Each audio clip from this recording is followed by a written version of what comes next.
I'm going to speak in reference to Luciferianism as a new foundation of thought, expanded from traditional Satanism. Many actually choose to utilize these titles and interchange them, and that's fine. Satanism is first and foremost rational self-interest and self-motivation to achieve physical or material success. Luciferianism is about doing those exact things, however you're intertwining a spiritual pattern and utilizing magical practice to continually develop the self and expand consciousness. So there are paradigms that are explored and then risen through. You don't necessarily discard anything, you actually expand through it, through knowledge and self-experience. So we're kind of in a concept of old paradigms, and in reference to mythology of the adversary. In all of the references in history to mythology and exploring those religious concepts, the common traits are always motivation of self-will, desire, and interest.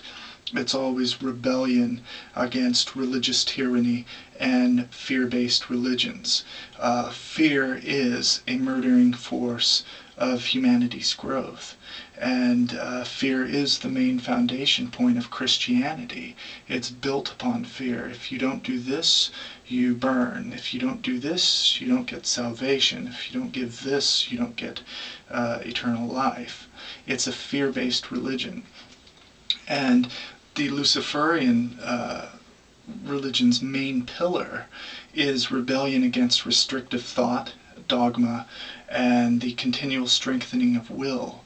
It's also discovering the God or goddess within and balancing that with your here and now life. You don't have a lot of time, so it's best to make what you can of it now based on what you want, but also planning for a possibility of a spiritual future here and now. It expands from Anton LaVey's thought that a strong will can survive possibly the physical body upon death, and it's upon that we explore via magic. So going forward, you know, if you think about different gods and cultures, let's look at Greek culture and mythology. Roman Apollo was the god of medicine, music, and also plague. Neron Caesar, or Nero the Great, as I call him, believed himself to embody the spirit of Apollo. That's a spirit of balance, spirit of beauty and power, but also darkness as well in some aspects. Apollo became Apollyon, the angel of the abyss, the plague-bearing angel who controlled legions of fallen angels. So there's different beautiful elements which represent different subconscious elements of the mind. So those things are very important in understanding paradigms of Satanism. Going forward, the Luciferian faith is something that's discovered by practice, and to believe in gods or spirits outside of yourself in the beginning stages is not always suggested, because then you're falling into the concepts of blind faith, or a blind faith in something outside of yourself.